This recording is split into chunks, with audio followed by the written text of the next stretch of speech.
Sure. All right. Welcome, everyone, to the Trees Around the Globe Student Research Campaign webinar. And also welcome to year 6 of the campaign. Even though the campaign's year 6 began on the 1st of October, this is the first time we have had a webinar and got a chance to get together since October 1st. So today is Tuesday, the 10th of October, and we'll be talking about the state of trees, October 2023. The start of year 6, aligning to the Globe Year of Climate and Carbon, YCC, through Globe tree height, land cover, greenings, and carbon cycle data, and global student and campaign collaboration. And we will have our featured speaker, Crain-Wright. She will be talking all about the Globe Year of Climate and Carbon in a few minutes. But first off, I want to go through and do a little bit of the metrics and share some other things, including the agenda with you. And then we will talk a little bit more about, some things that you want. We will have a little bit of an open forum, okay, about what you really want to see during year 6. And I've had some feedback from Anna Prieto, who is here with us today, but we'll talk more about it, and we want your participation in this. Lately, I've been throwing up, a quote that I found, just in my searching around online and looking for different things related to data and looking at, tree height data, land cover data, things like that. I thought this was pretty cool from a former Yahoo president CEO, Marissa Mayer. With data collection, the sooner the better is always the best answer. Since this is a campaign that focuses a lot on data collection, as a major catalyst of going through the data and observing the data, analyzing the data, making the data make sense in the real world. I thought this was a very nice quote to start off with. So today, with the agenda, we will start off with kind of the norm, the introduction to metrics that I'll go through. Then we're going to have kind of a discussion with all of us, informally through the chat. People can unmute, things like that, of what you'd like to see with year 6 of the campaign. And I'll be taking notes as this happens, as we do this. So feel free to add things to the chat when we get there, or raise your hand, or just, if no one's talking, just go off mute, open your microphone, and go ahead and, talk to us about it. And then we're going to be going through some, I'm going to be taking over a couple things, just showing you a couple, some ideas of some activities. Peter was going to do this, but as I mentioned earlier, Peter Falcon is in Panama right now, so he won't be able to join us for the webinar today. He has other commitments right now with the embassy in Panama. So I'm just going over a couple resources, and then we're going to revisit the really cool tree cookies activity and what we can learn from that. And Peter Nelson will give his input on that, because he's really keen to this, the tree cookies, and what they can tell us. And then we'll have the feature presentation with Grace Crain-Wright, the GIO Science Coordinator and the Globe Campaign's lead. And then we will, take a look at some things that, introduce some things that we're going to talk about more throughout year 6 of the campaign.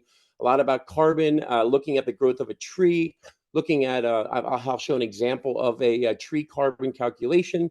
And then Peter will, end our session today with talking about biomass and looking at data and data uncertainty and things like that. When we talk about, looking at the average amount of carbon, looking at different models, climate models, NASA data models, and how we bring all these things together. Things that Peter has really helped us with in the past with the campaign, as far as, bringing all this information together, how the data, matches up with the observations and the NASA, the space-based data, and how the maps, looking at maps around the world really help us to understand the real picture of land cover and tree height and, climate change, things like that. So, and we'll end with that.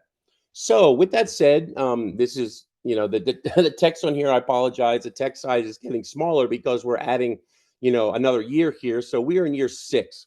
And over the last 10 days, we've had 833 measurements as of this morning from 423 global sites.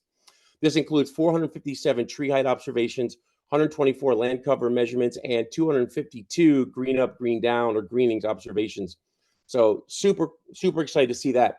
Also want to draw your attention to, if you take notice from year 1 to year 5, the totals for these measurements that we're getting, and as a disclaimer, we realize as a campaign team that all these observations are not coming from um, active campaign members in 100%. So, but we have lots of folks who are active members of this campaign in 61 countries, which is where we have the active membership status right now.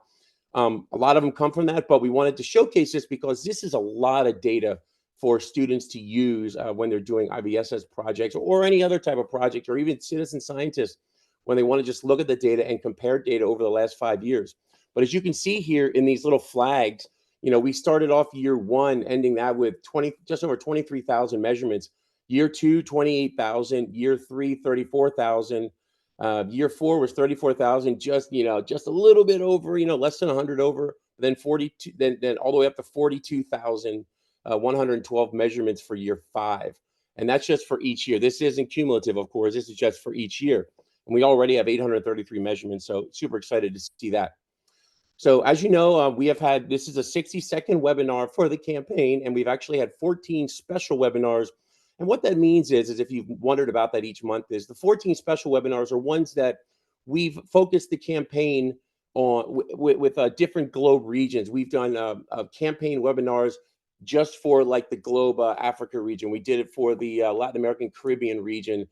We did it for other regions as well. And then we also did ones for special programs that wanted to have a featured presentation about what the Trees Around the Globe student research campaign focused on and entailed. So I wanted to clear that up if you're wondering what the 14 special webinars are.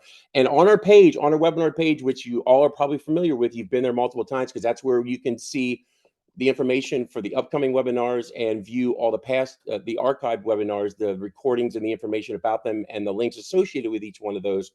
You can look at all 14 of these special ones as well. They are, distributed, when we had them chronologically by the years of the campaign. Also, I hope you're still checking out the blogs. We just had one.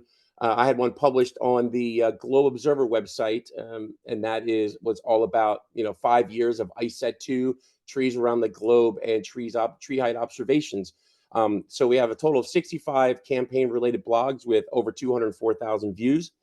And at the bottom here with the metrics, we have had 168,008 observations of tree height, land cover, and greenings from 55,685 global sites. And as I mentioned, this was as of about 2 hours ago when I went and did I went through the Globe ADAT system, the Advanced Data Access tool, and grabbed these numbers and metrics from that tool.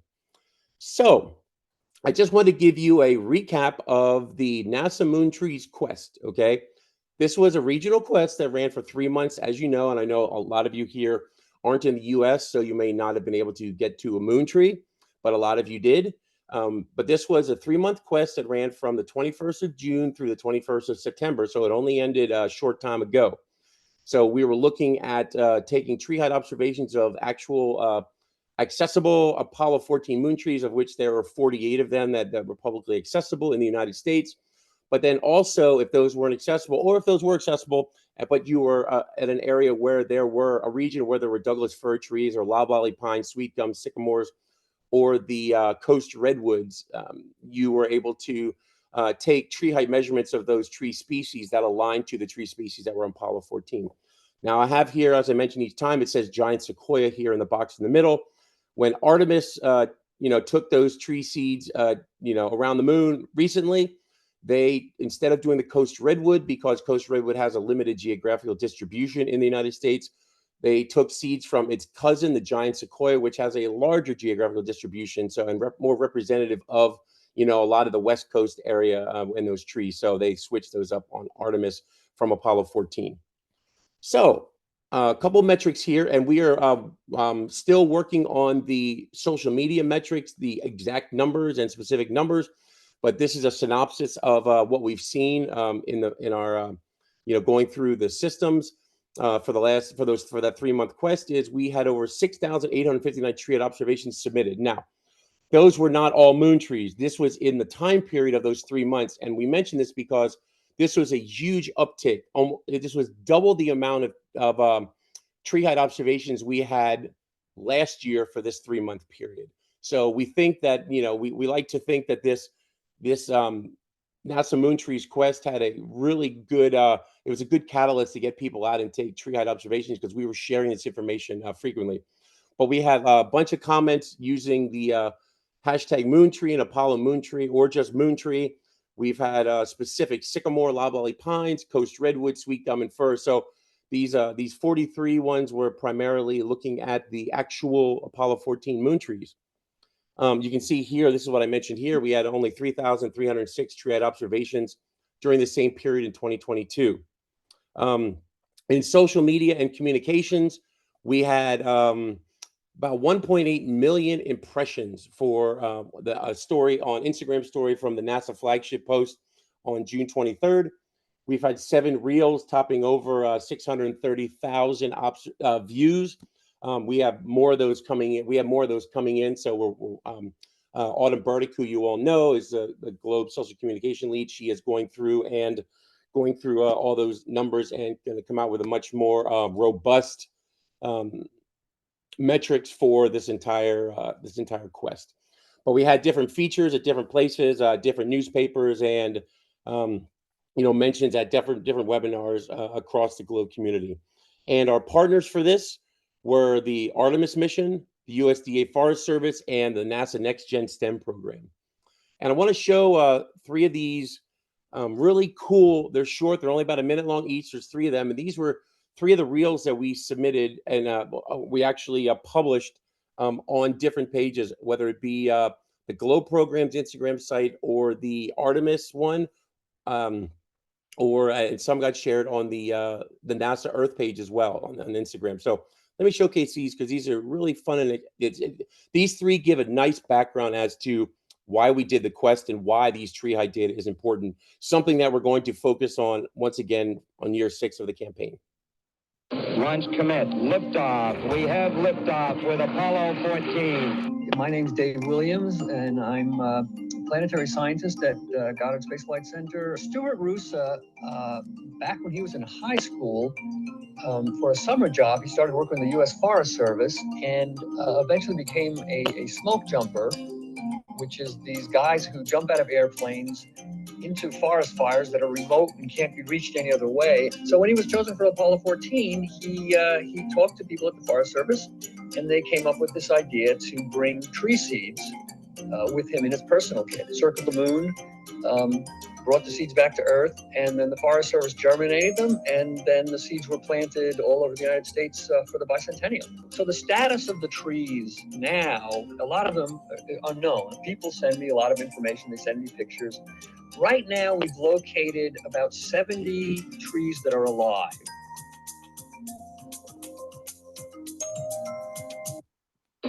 So the second video, you may remember Dr. Erica Podest. She is a scientist at the Jet Propulsion Laboratory. She has spoken multiple times during our webinars over the last 5 years. So let's hear from her.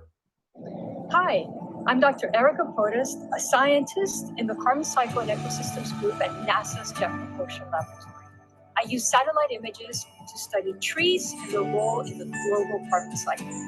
I'm here in Southern California next to this lovely sycamore tree, which is native to this area. Did you know that trees are the lungs of our planet? They take up carbon dioxide and provide us with oxygen. Most of that carbon dioxide is stored as carbon in the branches, leaves, trunk, roots. And knowing the height and diameter of the tree can help us estimate the amount of carbon stored in them. An important part of this effort is comparing on-site tree measurements with satellite measurements of tree height to validate what the satellite is telling us. And you can be part of this effort by participating in the NASA Moon Tree Quest and taking tree height of 5 species of Apollo 14 moon trees. So get out there, and I can't wait to see you ready. And then you most likely know Jen Bourgeot, the Globe United States Country Coordinator, and this was one of the last ones that we put together for the NASA Moon Trees Quest. I am Jennifer Bourgeot, the Globe Program's United States Country Coordinator, and I'm here in this wooded area of New Hampshire looking for a sycamore tree so I can join the Moon Trees Quest before it ends on September 21st. Although I'm having fun with the quest, I'm really looking forward to what comes next, when you propose to host your own moon tree. That's right, Jen. Educators and students based in the United States will be able to apply to host a moon tree. The GLOBE program offers many tree-related protocols and resources that can help educate those interested in applying. Back to you, Jen. We have some ideas that we pulled together for you. We posted them on our website to make it as easy as possible. All right. Launch commit. Sorry. So last two little graphs I want to show you here, and I just created these recently, is I wanted to just showcase this couple distribution graphs here. This is tree heights during the NASA Moon Trees Quest, okay? As I mentioned earlier, we were able to get in 6,859 trees, and you can see this is basically number of trees versus tree height. And this is a distribution. And what you notice here is you see these range, it's a pretty good range from, you know, just about like 1.5 meters tall, all the way up to one that was about 67.5 meters tall that was submitted. Actually, I think there was one here that was up in the far range from the around the 89 meters tall here. I think that was one in that selection of trees that were submitted there. So what we see here is we see this distribution, and what you're just seeing here, the majority of these trees during the Moon Trees Quest, and and I should have brought up the one that we did several webinars ago, where we looked at all the trees that were submitted over the last year for the for tree height, is that they fall within the same, basically the same kind of median height there.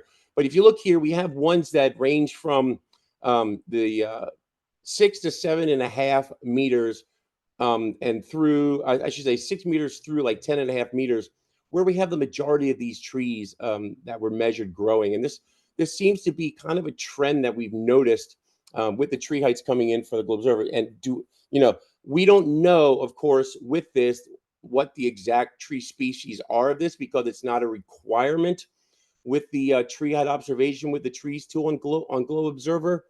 But rest assured that we go in here and we take a look at this data and look at this distribution. Because you can see here we have, well over 600 trees that were a part of this. Literally like 10% or 10% of these trees were between the 7.5 and 9 meters tall, and another about 650 were between 9 meters and 10.5 meters tall. So we're looking at over between 20 and 25% of these trees fall within that height. Now, I also, for the tree circumferences that were measured, and even though we had 6,859 trees, we did not have exactly that many tree circumferences because we know that's an optional measurement. So with that said, we had one that kind of stood out here, where we have 67 to 89 centimeters in circumference.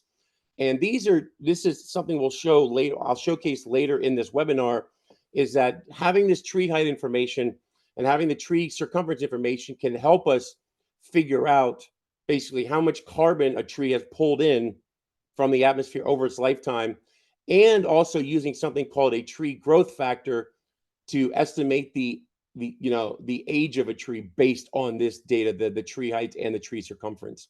So I just wanted to showcase those two graphs with you, just so you can understand. We're looking at this data and we're analyzing this data, and we're trying to looking at what we're seeing as mean heights. And so one thing that Peter Nelson, and Peter can jump in here if you'd like to, is that one thing we're always trying to answer here is that when you're looking at a tree, how do we know if this tree is at the tallest it's going to be, or how much taller is it going to grow, right, Peter? That's exactly right, Brian. I mean, it's one of those things that's kind of the hypothesis, is that this tree is just going to keep growing. And if we keep monitoring it, we can actually see that. And when it starts deviating from that expectation of a growth rate, whatever it may be, that's when it really starts to get interesting. Is what is that limiting factor? Is it water? Is it something that changed between early stages of its life or later stages of its life? Is that actually just kind of genetically where it can go?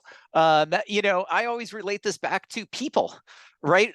You might grow a lot early on in your life, but at a certain age, you tend to stop growing, at least vertically, which is our tree height piece. And at a certain age, you might actually start shrinking back down. And trees tend to kind of go through those same sort of experiences. And so, making that analog or analogy back to our own lives allows us to start thinking about populations.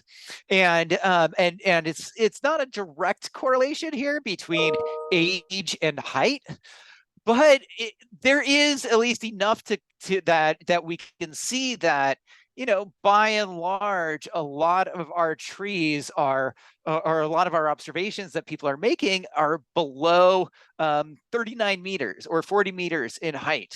And that probably, indicates that those trees are 40 years or less old. And I think that's one of those things that, this is why we want to have this modeling conversation, because we can come up with that general idea, right? That most of the trees we're seeing here are relatively young. But this is where we need to start looking at the individuals, the species, because each species and where they grow will kind of has reasons why they get to the height that they do. And to take it back to some of the things that we highlighted earlier in our webinar series, disturbances or wind events are actually one of those big drivers that keep a tree from growing very tall, right? And so there's going to be some of these factors that only you could reveal in a location by making these measurements consistently, because how is that tree going to grow next year? We don't know until we go out and make that measurement and we start looking at maybe what has changed from the year before. So trees are great in terms of being that long-lived species that allows us to gather a lot of information. They tend not to move. So they're good references, like, what's behind Brian there. And so, that to me is one of these exciting pieces about not only these moon trees, but this idea of, are we really hitting the limit of tree height for a lot of us? Is 40 meters really kind of the maximum? It looks like, there's some people who are experiencing or are measuring taller trees. But by and large, we can see that less than 40 meters is where most of our data is coming from. So I just kind of have a question of like, well, where in the world are these things happening? What type of leaf or what type of environment are allowing these taller trees to exist and those people to measure them, right? So for me, when I see a graph like this, it starts actually bringing questions to mind about why does the data look the way that it does. And this is where a graph like this is really useful. But then going to the latitude, longitude measurements and the elevation of where those measurements are getting taken really help to inform much more about that climate that those trees are in, and maybe why they're only 10 meters tall in some locations, right? And so I kind of want to just hit that point home that that Brian brings up this question of like, well, how tall can that tree go? And the only way we can really answer that question is to go out and make a measurement every year and start to see that that tree is not growing anymore and getting any taller. And so Brian, take us to how we might be able to do something like that, and why we're really kind of focusing on this uneven distribution that seems to be coming at us. Yep. All right. And that's also another reason why we have that comment box in the trees tool, and like land cover tool as well, but in the trees tool, where if you're able to say what type of tree it is or add any environmental information, other than um, uh, the environmental conditions you're asked for in the beginning of the observation. But that's why we like to know, what's going on, around that tree, or what type of tree is it, or what do you see around you that may help the scientists or students or anybody looking at the data understand why that tree is a certain height, or it's always good to know. And let me go ahead, and I'm going to stop sharing because I'm going to quickly jump over to this, and I'm going to quickly switch things around real fast. I'm going to share these two things since Peter mentioned about taking us there. I want to showcase this, the tree cookies. So I'm going to go back and share my screen. I'm going to share my website here. Okay. So you've seen this before. This is, and Peter, does this look all right on your end? Can you see this okay? Yes. Okay, good. I always have, like I said, I always have to ask because I never know what Zoom is going to decide to show.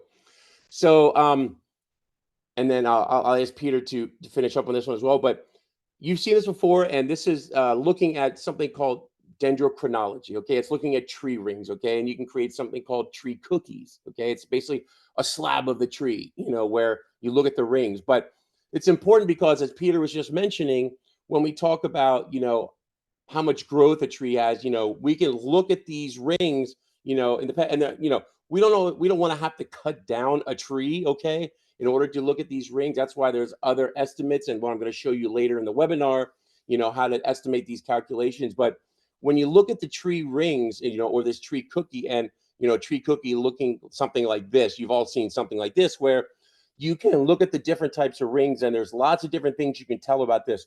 You can tell about, if they're, if you're very, thin ring, which represents a year, you see a thin ring. Well, then there wasn't a lot of tree growth during that time. Okay, there wasn't a lot of precipitation, most likely.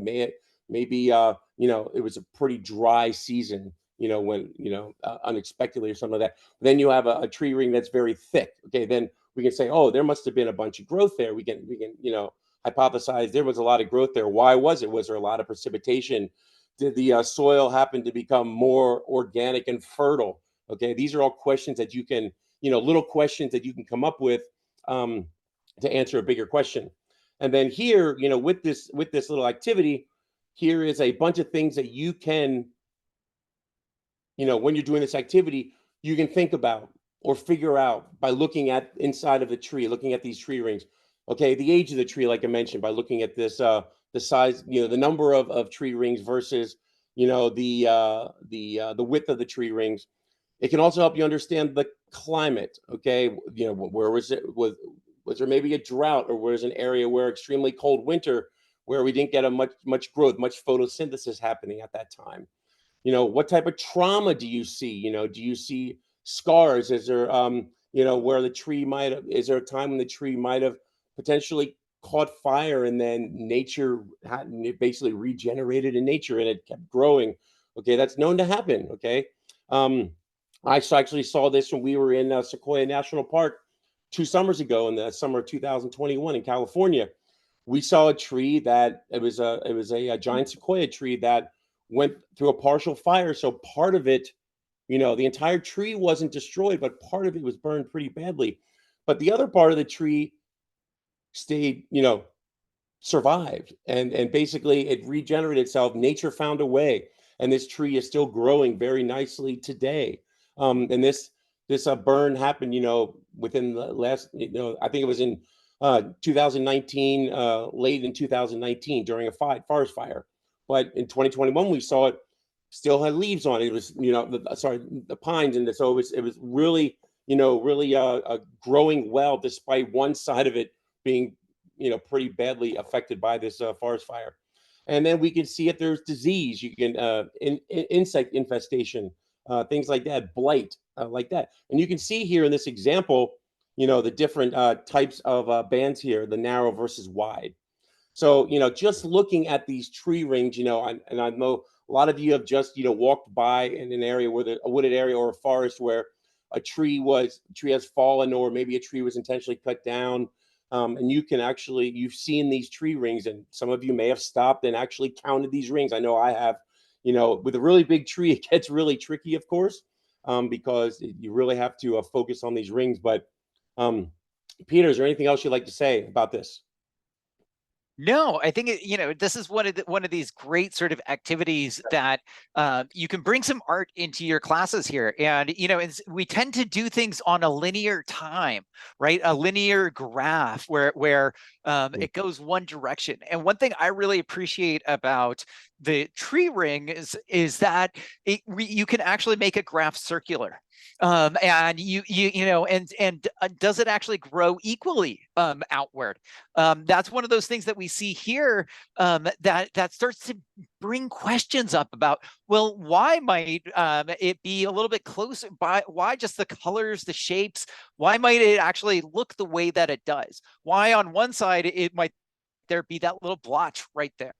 Why might there be some darker areas? And just starting to look at those patterns and ask the questions, it to me is one of those fun pieces that you can do not only with a piece of wood or like the pictures here. You can start to understand some sides might be getting more sunlight, and so they will be actually growing at a different rate. You might see things like, at a certain height, you have branches, and that's what we see in that upper picture there. So, to me, this is a really fun way of getting away from a linear way of thinking about the world and starting to bring a little visualization in that's circular, that actually allows us to start thinking in a slightly different shape that is more tree-like. And to me, this is one of those fun things to do. Is you can make a graph where you can put the number of rings as your age, and you can start even yourself on there. What years were the most impactful for you? Make those the big circular rings like we see here, right? Those are really fun ways of taking and trying and actually seeing similarities between what you're experiencing in your own life and this visualization that nature is actually giving to us, this data that this actually represents. It is a geovisualization in a way that sometimes we don't really appreciate. So be inspired by nature and bring that into your graphing, and as you think about ages and growth rates and phenology and things along those lines. Thank you, Peter. Yeah, after I unshare my screen here, I will then pop all these links in the chat for everyone here. So finally, before we pass it over to Grace, one last thing here is, there's a really cool page on in the GLOBE program where there's lots of observations by the carbon cycle, and this is thank you to her Jen Bargeau and her team with a U.S. office, U.S. GLOBE United States office. Regional office, focusing on bringing everything carbon cycle together, and not just including the carbon cycle protocol, but showing you learning activities and experiments that you can do, when you're out in the field, how you can do activities in the field that complement the actual, carbon cycle protocol observations. So there's really, really cool stuff on this page. We're focusing, we see here, the carbon cycle diagram. You can see there's lots going on in the carbon cycle, as all of you know, because you've all, taught this or gone over this with your students as well. But this is a really cool page because it really focuses on a lot of these activities, these learning activities that complement the larger carbon cycle protocol, which is something that the year of climate and carbon is focusing on, partially looking at these protocols, taking the observations. But I don't want to steal any more of Grace's thunder here. So what I'm going to do is, and feel free to place any questions in the chat, and we'll get to those. We'll also when Grace is presenting, please feel free to, any questions that you you have for Grace, please put those in the chat as well. Or if you have any, you can, if you don't want to put it in the chat directly, you can just send me a private message in the chat with the question if you don't want to be identified during the question and answer session. I know some people have done that before. So with that said, we are going to, let me get here. Okay, with that said, before I pass it over to Grace, I want to quickly go through basically what do you want, okay, in year 6 of the campaign, because as you know, we are focusing on, and we'll spend about 5, maybe 8 minutes on this, and then we can follow up with some more at the end if we have some time. But what do you want to do? What do you want us to focus on? Because we're going to be, of course, we're going to focus on the science. We're going to focus on these online tools, but we're going to bring it really into part of the year of climate and carbon that Grace is going to talk about in a few minutes. And I know Anna mentioned, and Anna can speak up as well, but when my correspondence with Anna last week, really talking about, how we do the carbon measurements with when we have the tree height data, how we use the satellite data in student research as well, how we can make that satellite data and the data on maps, useful and part of the students' data.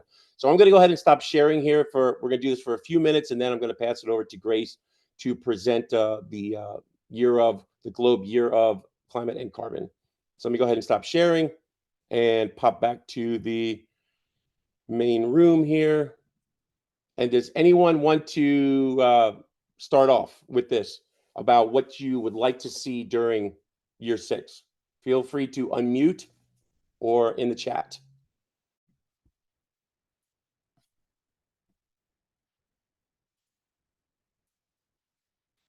I know everyone's not shy. And if you don't feel like sharing now, you can always shoot us an email with that information. I know Anna did that as well.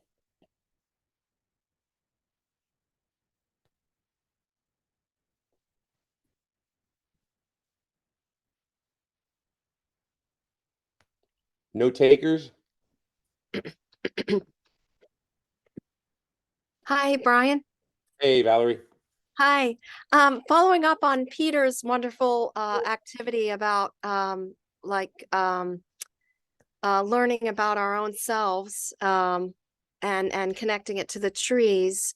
Is there a way that we could look back the past 6 years? Is there a way that we can see what's been going on with certain trees we've measured or other trees in the past 6 years? Is there any way to tell? And then maybe even connect it to ourselves to kind of plot out what our past 6 years have been, and maybe even projecting into the next 6 years. It's not a huge increment of time, but it is something. And I know trees don't grow fast, but it's an idea. Yeah, that's a great idea. Peter? Sorry, I thought I had my video on, but no, Valerie, that is wonderful, and that is exactly where we want to kind of take this this upcoming year, because as we start thinking about not only our own lives and experiences, this is where the NASA data, the satellite data really comes in, is you can start to see the similarities of a particular year where you experienced maybe some event, and also we recorded a lot of changes or disturbances, because of certain forest fire or a certain hurricane, or other events like that literally shaped the world around us. And so that's where we really want to kind of studying climate. You have to go long term. And and this is where if you can only go back as far as and you started paying attention and you started recording. Otherwise, you have to start reconstructing the past. And this is exactly where trees can stand in literally for us in that way. And so I really appreciate thinking about, where is this tree going? Is it going to keep going at this growth rate? And that assumes that things are going to stay exactly the way that they are, right? That what they had experienced in the past is what they're going to experience in the future. So a lot of us do this forecasting, but you're exactly right. If we can start actually looking at a growth rate, even over 6 years, that gives us a way of starting to look into the future and make a prediction for where that tree is going to be. It gives us that hypothesis to be able to hold our future measurements to, right? And see, is it deviating from that? And maybe why? So Valerie, that's exactly where we want to take everybody this year, is more into that forecasting, because, you know, we expect a tree to be there when we go back. Many of us don't expect trees to just vanish or go away. And that is because they tend to be long-lived beings around us. So this forecasting piece, the only way you can do it effectively without it just being a guess is with a little bit of information, starting with the last 6 years. So this is a perfect place. And to me, it gets into, I'd say, a challenge that we have. And Grace, you know, this I'll kind of use this as a nice transition over to some of what we're going to talk about. You know, but I see, you know, a lot of people here in the chat. We're really kind of bringing up data, and how do we use this data? You know, how do we focus it in a way that we can actually use it for watching a tree grow? And I'll say one of the challenges is making sure you go back to the same tree, right? And that can be really challenging if you are not marking that location, or if you're not sharing it in where you're doing it, how you're doing it with other people. So that's where the NASA moon trees is a great example of what we want people to be able to do. You know, the moon tree that we have at Oregon State University was planted in 1976. So knowing when that tree was planted makes our growth rates a lot easier. If we just go up and measure that tree and look at that tree, it becomes a lot harder to know exactly that age. So to what Tracy Ostrom was asking in the chat, you know, how I think understanding age versus height is a common thing that we're all trying to understand. And we hope that it's a nice one-to-one relationship for every foot of a tree vertically. It is about a year old. That kind of makes life easy. Or it's 5 years old, or it's 10 years old. Something where you can use that as a way of starting to understand that growth rate. And again, going back to the big thing that trees are an indicator of climate. And so, you know, those ideas of long-term data collection, I think, is another part that we want to focus on this year. And I see that in the chat, as well as how to take 6 years of data and starting to put together some hypothesis about where that tree will be in 5 years, in 10 years, in 100 years. Will it still be there? Right. And so that's what a lot of the scientists are trying to do.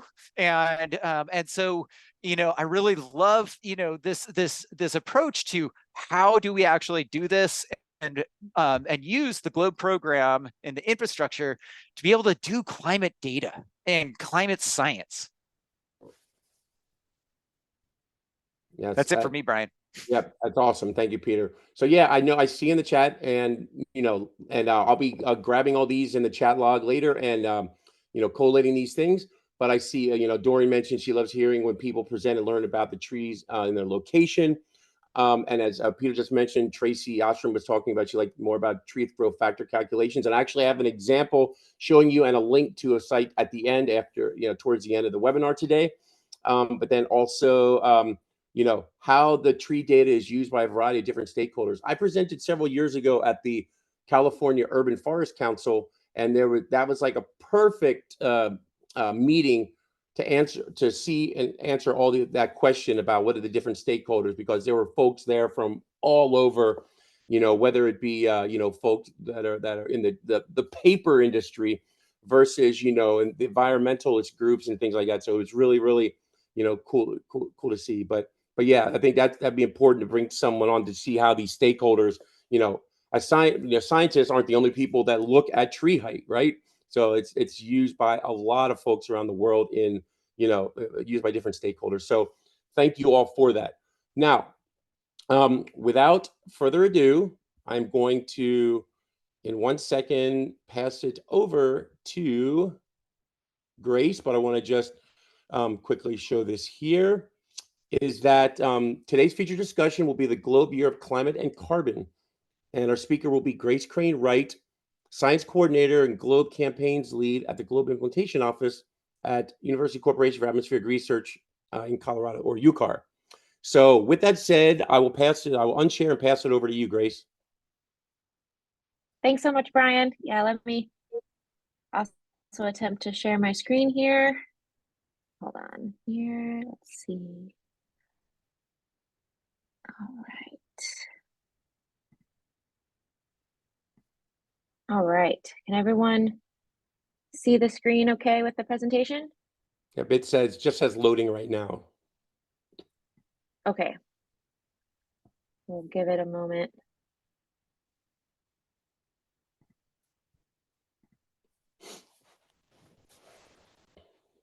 All right, I'll try that again.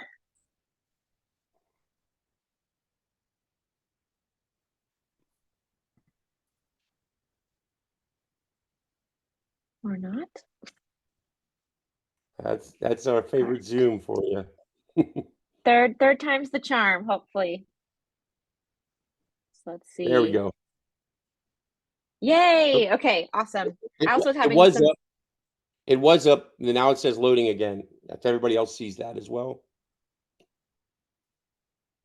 I did see the slides for a second there. It's loading on my side as well. Okay. Well, I might have to just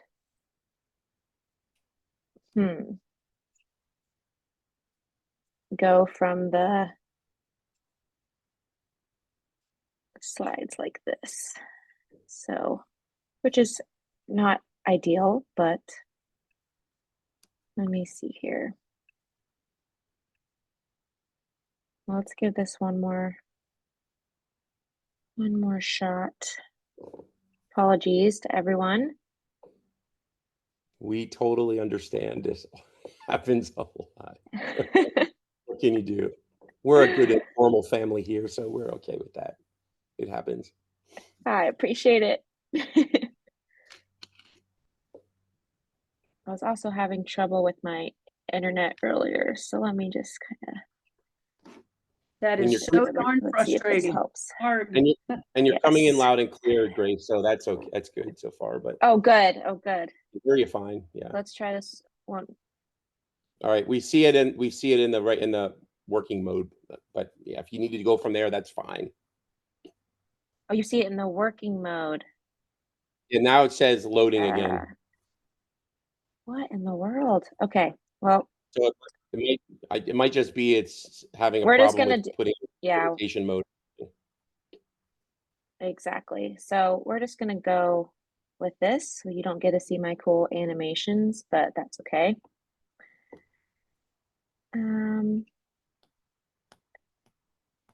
Yeah, maybe I'll try turning the camera off. Yeah, let me turn mine off too. All right. Maybe. Okay. Okay, so you can see that, but when I put it into slideshow, yeah, I see it doesn't like it. Yeah, we see that now with the slides on the left and yeah. Okay, but that's not what I want. So, all right, we're just gonna go like this. We're gonna go from here, and that's okay. Yep, that works.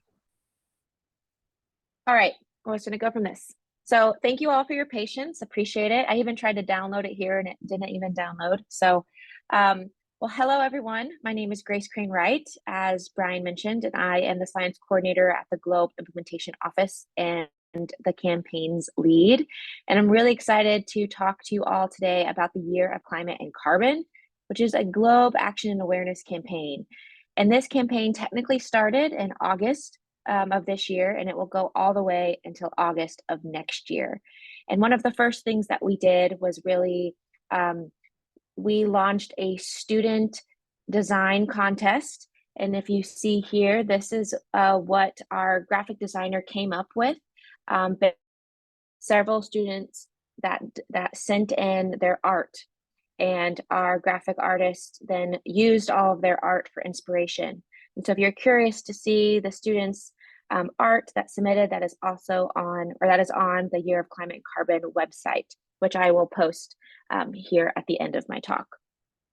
So just to get us started, we have a fun little introduction video that I'd like to share with you all, if it will play. If it doesn't play, then I will post it, because it is on YouTube. It might not play for us today.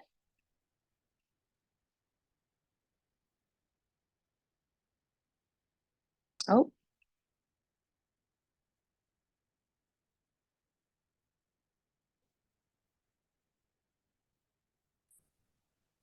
I don't hear sound though.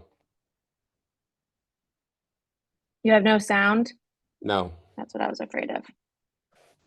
Okay, well then I will post the video in the chat here, because I think I can only have sound if I'm sharing it on the big. Hey Grace, Yash Raj sent me a message. Yeah.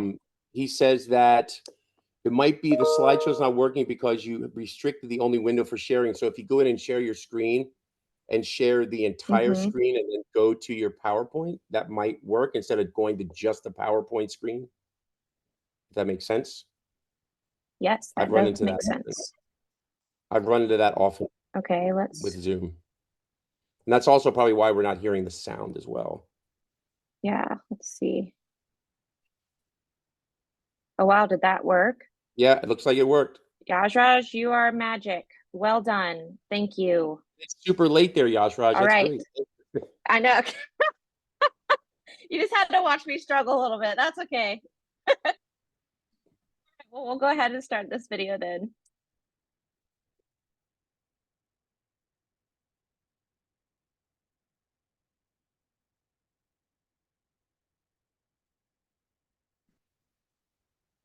I still don't hear sound. So, still no sound? No. You have to optimize your screen share. When you screen share, optimize it for sound.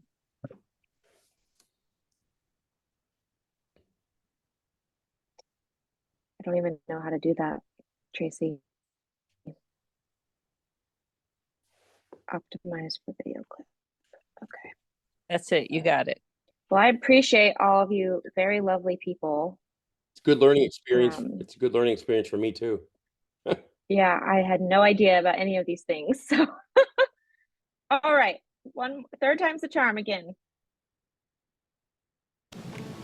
Globe truly Can you hear? Is a unique program and has so many ways to get involved. And we wanted to create a campaign that truly showcased the amazing parts of Globe. From August of 2023 to August of 2024, the GLOBE program will be showcasing the many ways to get involved through the GLOBE Year of Climate and Carbon. The YCC Campaign aims to build awareness around climate-related campaigns and IOPs taking place in the different GLOBE regions, while also encouraging the GLOBE community to better understand climate and carbon on local scales. I'm very interested in this planet. I want to know more about it.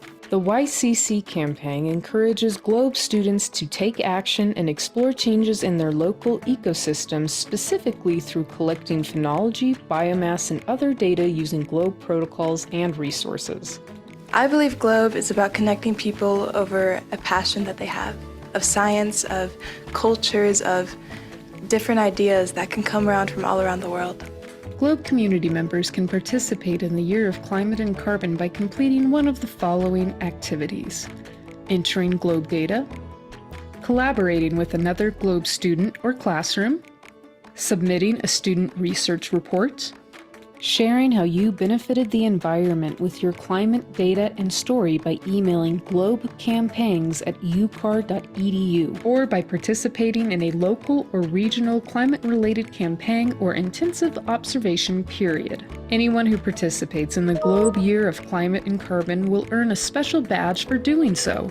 that energy and enthusiasm has been there from day one, and it's great to see it here 28 years later. I mean, it's just amazing what these people can do, what type of work that the teachers can do, how they're so excited and involved about being engaged in this program and getting science education, environmental education out to students all over the world. The Globe Year of Climate and Carbon runs from August of 2023 to August of 2024. Events like the Globe International Virtual Science Symposium, Earth Day, and the Globe Annual Meeting will also tie into this campaign. Visit globe.gov for more information on how to participate in special upcoming webinars.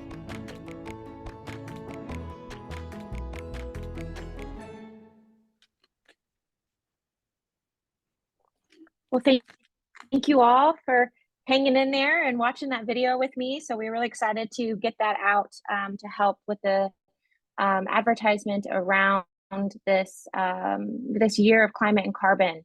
And what I'm going to go through is kind of a little bit more detail what was presented in that video, which is really what is the purpose of this year-long campaign.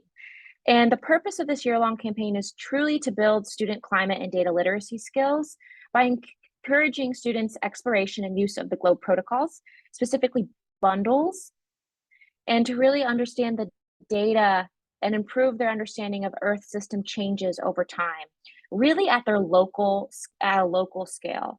And we're focusing on phenology and the carbon cycle so that students worldwide, they're invited to really understand what environmental changes are emerging in their local ecosystems and how they can pursue that further understanding by collecting, biomass data and tree data, actually what we were just all talking about here in the launch of the 6th year of Trees Around the Globe.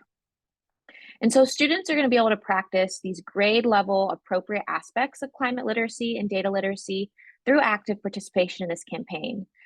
And I always like to point this out, even though I know the climate literacy guide is being updated, but I really love that it points out what a climate and literate individual is. And it's someone that understands those principles of the Earth climate system, knows how to assess scientifically credible information about climate, so as a critical thinker is able to look at local and global patterns, communicates about climate and climate change in a meaningful way.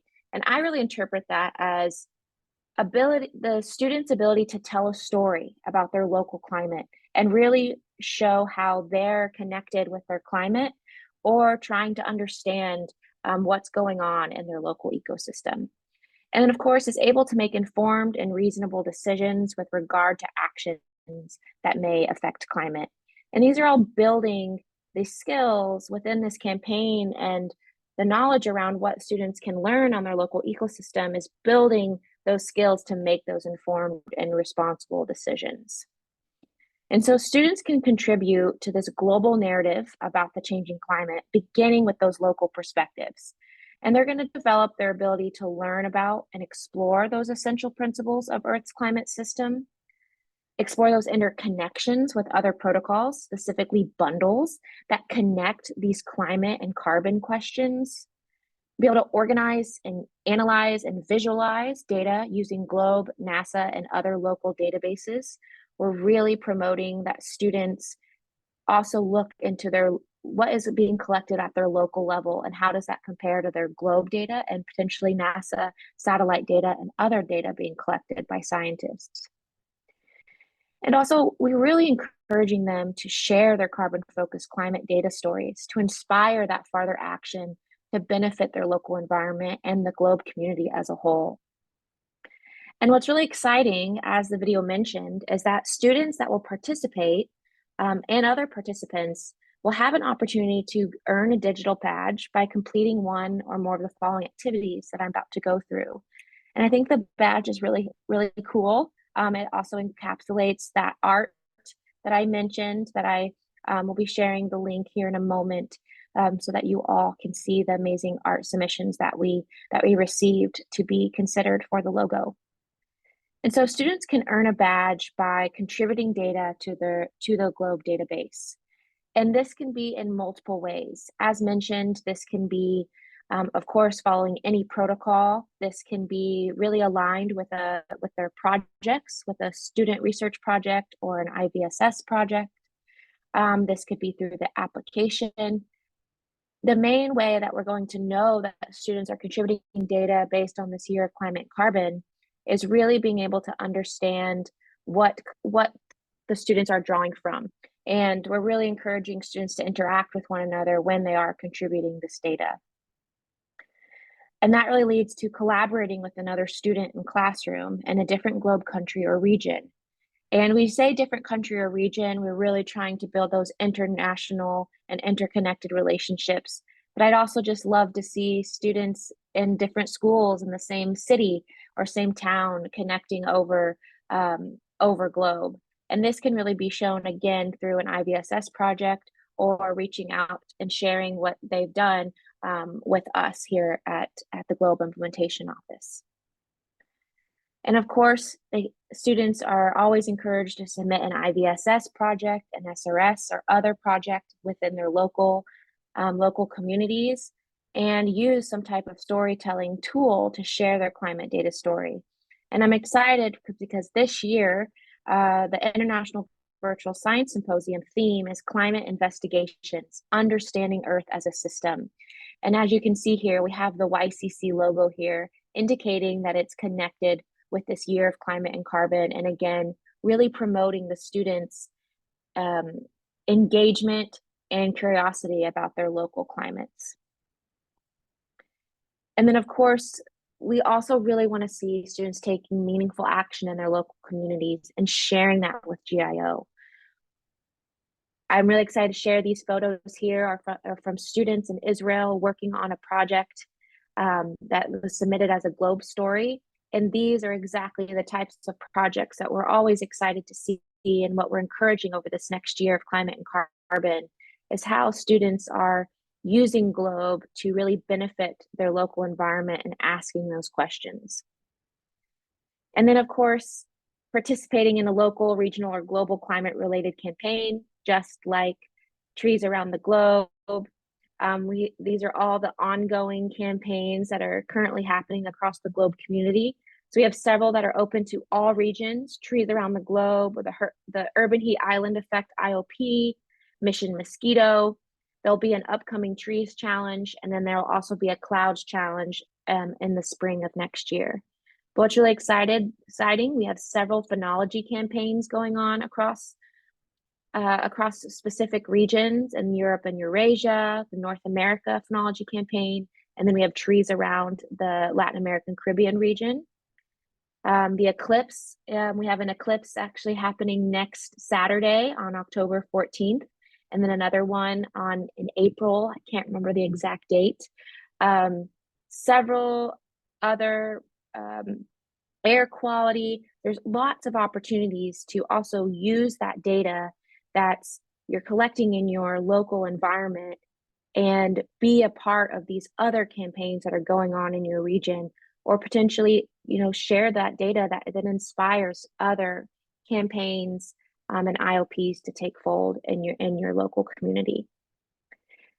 And so one way I wanted to kind of talk about, so how does this all connect to the trees around the globe?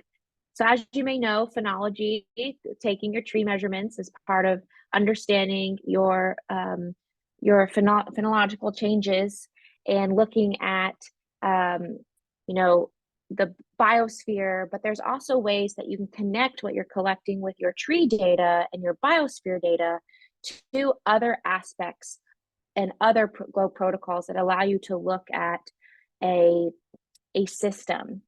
And one system that I'm very passionate about is agriculture, and really understanding how crops are growing, how they're being affected by climate changes, how they're being affected by soil moisture changes, soil temperature, air temperature, and the water temperature, or the water quality of the particular water source or fertilizing source that you're using for your agriculture. So these are really, the agricultural bundle is a really great way to encourage students to look at, to really take their globe protocols and understand their Earth as a system beyond just one protocol. But we're also very cognizant to say that if you want to look at agriculture, your local cornfields, your local wheat fields, soy fields, rice fields, and really start to understand how that's interacting with the environment, you don't have to go out and do every single one of the protocols you see on here. What I'd really encourage students to do is to take one of those protocols from each sphere that have a relation, and really start to look at those comparisons to build a story around their local farm or their local the agricultural field in their area. And I think that all really combines or adds to the Trees Around the Globe campaign, because you can look at the trees that are near this agricultural field, the different vegetation that are growing in the area, and how that potentially is affecting how crops grow. Another bundle that I like to show, or I think is really well connected to Trees Around the Globe, is oceans. And some of you may be thinking, oh, well, there's water and trees. Look, there's no trees there. Well, what's really amazing about the oceans is that they also store carbon. And we really want to understand also carbon biomass. And carbon is a great way to start to understand different climatic changes.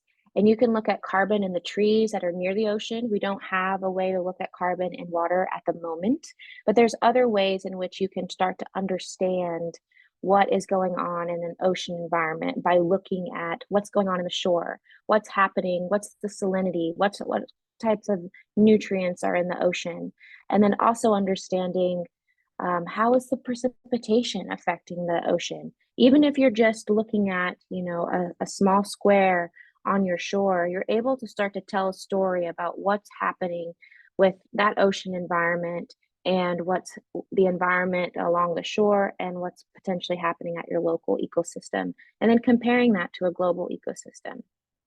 And then, of course, weather. Weather is going to be changing all the time within a local environment, and really understanding different weather patterns and looking at different tree measurements, land cover measurements, and understanding how that interacts with how does water temperature and what you're noticing in your weather, how maybe are they connected? How are the clouds changing? How does the clouds then affect the trees or the other vegetation growing in that area?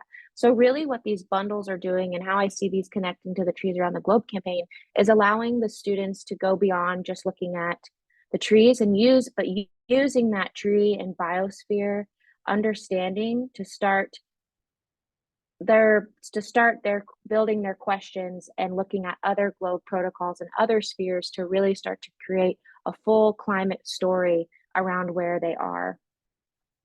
And also, I had to put this in here because I know that the Trees Around the Globe does a lot with the ISAT-2 mission, and using satellite data and comparing it to your globe data, looking at these local databases, as I already mentioned, is also a really cool way to see how climate is changing over time, but then also allow you to dial into your local area and really understand, or really start to see, okay, how do my numbers, how does what I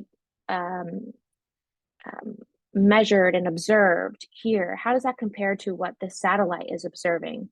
Is it similar? Are there differences? Why are there differences? And maybe start to tell even a larger story, because the satellite data may have some data that you can't collect on the ground, but will add to your story and be able to tell you even more about your local and global climate. And so some of these, bundles and connections with the Trees Around the Globe, I wanted to kind of give some, potential questions that you might be, curious about asking yourself, or maybe your students would want to ask.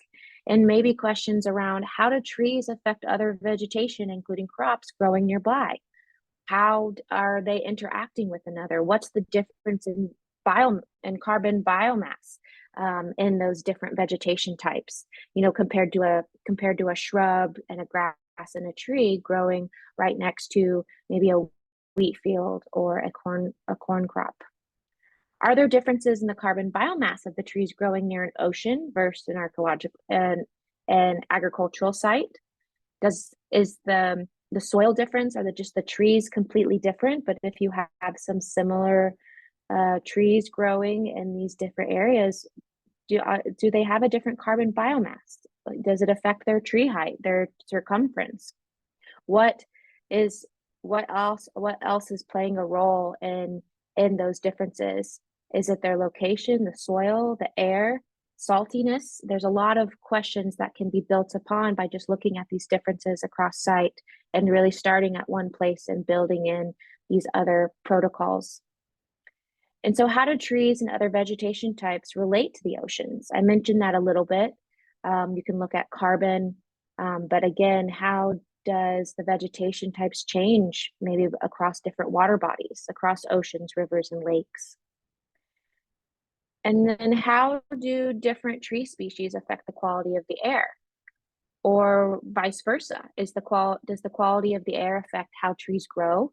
This is a really neat way to look at taking some air data, atmosphere data, and some biosphere data and understanding those interconnections.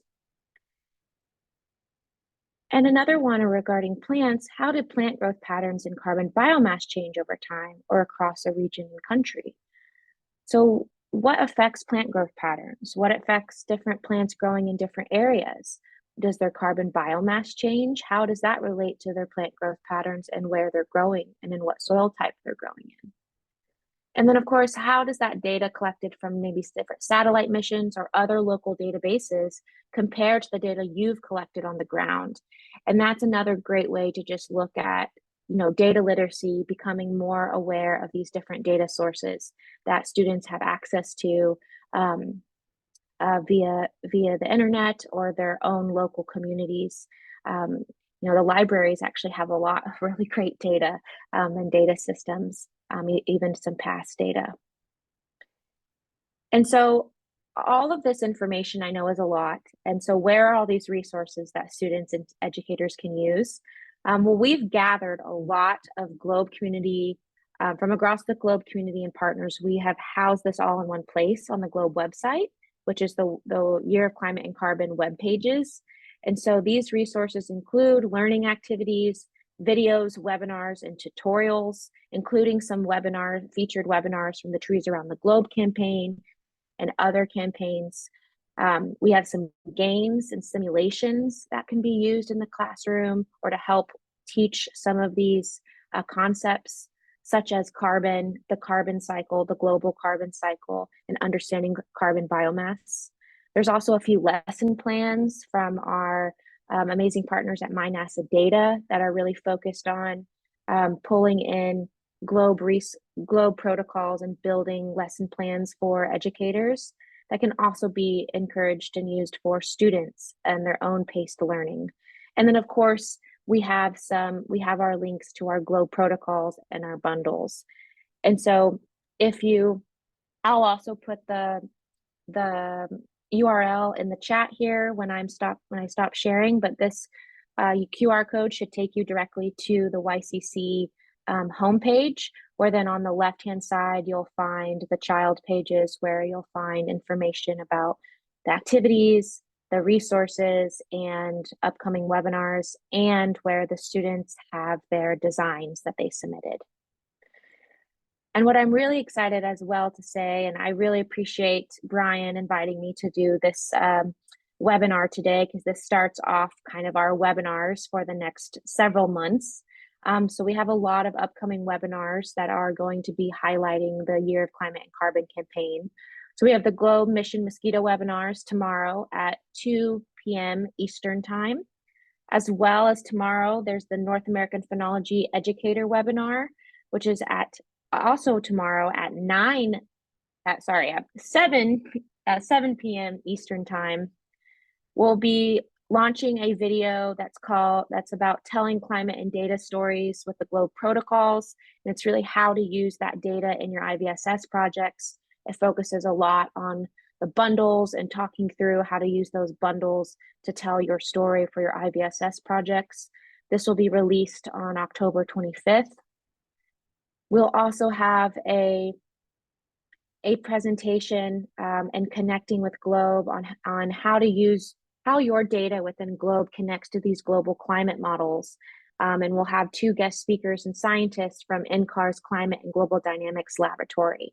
And this is going to happen in November. We're still setting the date, but this will be a live webinar on Zoom. So be on the lookout for an email coming from your Globe, from the Globe website, but also we'll be updating the webinar page as soon as we have that information. And then I also wanted to really plug the Europe and Eurasia Phenology Campaign. They'll have their last webinar of their green down and their fall season, our autumn with trees, which is on the 29th of November at 1 CET. And that's going to be a live webinar via Zoom. And what's really exciting is that we have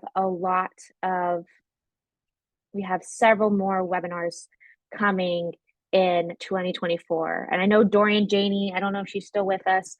One of those webinars will actually be with Dorian about the Global Precipitation Measurement Mission, which is really exciting and how that relates to the year of climate and carbon. I'm here and so thank you. Yes, awesome. So thank you all so much for bearing with me. I know I had a little rough start this afternoon, but if you need any more information or are looking for more connections to be made, you feel free to reach out to our Globe campaigns at ucar.edu email, but also please visit the Year of Climate and Carbon web pages on the globe.gov website. And of course, I will take any questions now. And I also put together a few what I want to say, additional resources. You can find all of these resources on our resource page for YCC, but specifically ones that I thought connected with trees around the globe, I highlighted here. But I'll go ahead and stop sharing. All right. Thank you so much, Grace. That was a great presentation, very informative, and helps tie together all the amazing climate and carbon things that are going on with Globe and, NASA, from space, NASA on the ground, Globe on the ground, all these things. So thank you so much. Could you also, Grace, could you put that email, the campaign's email, into the chat directly? I don't think you have yet, just so people can. Most definitely, yes. See that. Anyone have any questions for Grace? We have one more part of the webinar to come up. Yep. Mine isn't a question. Mine isn't really a question, but it just, I wanted to say, I think this is such a wonderful campaign. I really, really love having this focused approach. This is something that students are hearing about and everybody is knows about and is concerned about. So finding ways that students can begin to better understand and also start to help us come up with some ideas and better solve or even better understand some of these kind of wicked problems that we have. I had the wonderful opportunity a few weeks ago, both Peter Falcon and I did, to work with a Globe school in Thailand, and they were very interested in the upcoming El Nino. So I reached out to the scientists whom I work with, and we talked about the potential impacts of the El Nino and the impacts of climate change on the El Nino.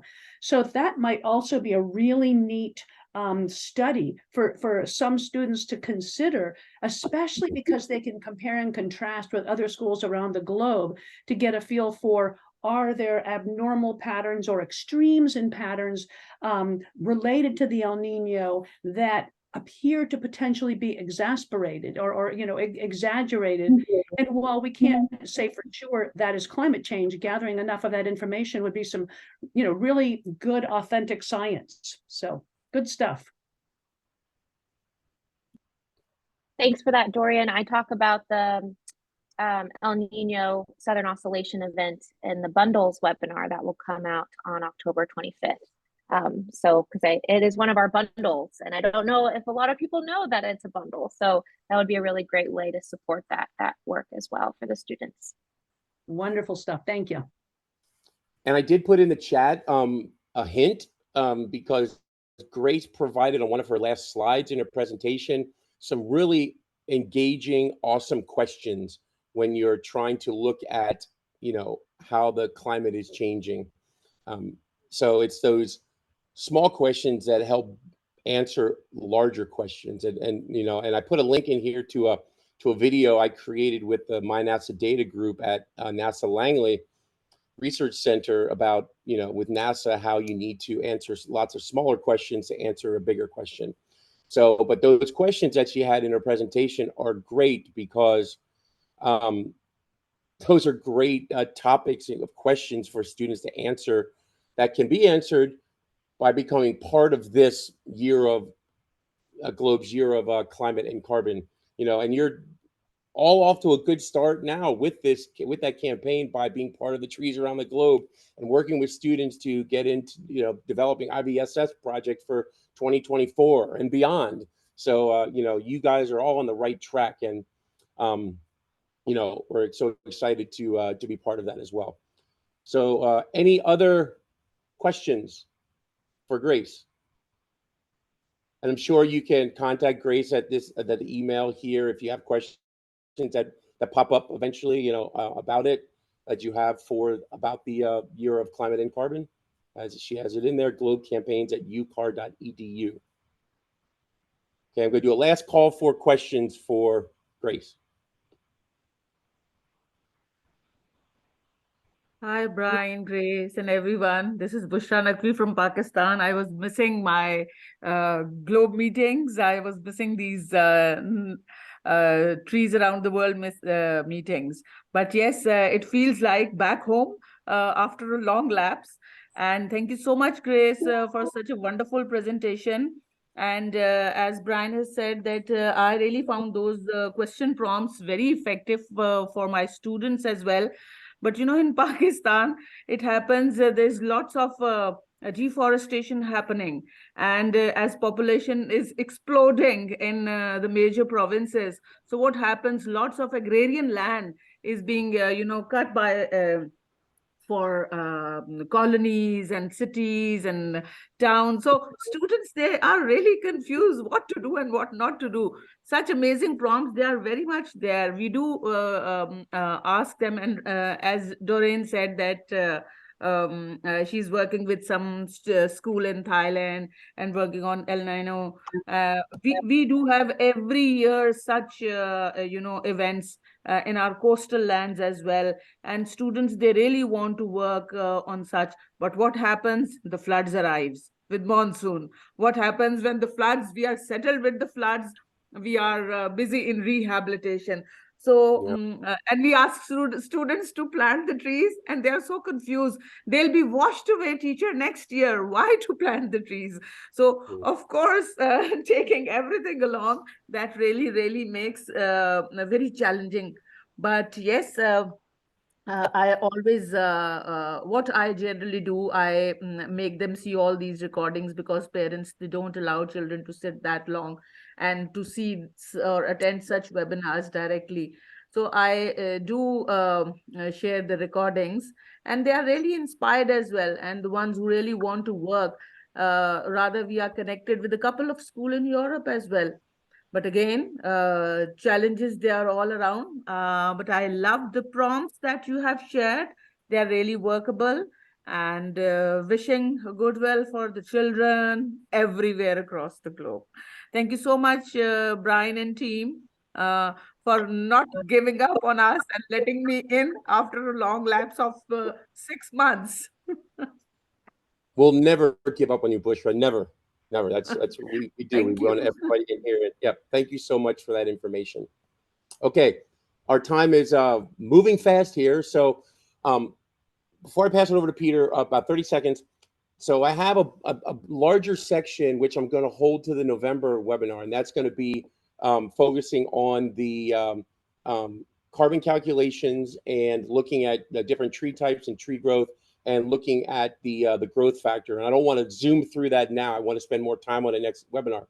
With that said, Peter Nelson and I were invited to be part of a citizen science panel at the Science and Sustainability Colloquium in Guadalajara, Mexico next month. So Peter and I are going to run this webinar, and the date will be somewhere around the 14th, 15th of November. We have not decided on that specifically yet, because we're we're talking to some folks at the event in Mexico, but we will be doing the webinar. He and I will be there in Mexico. We will be running it from there.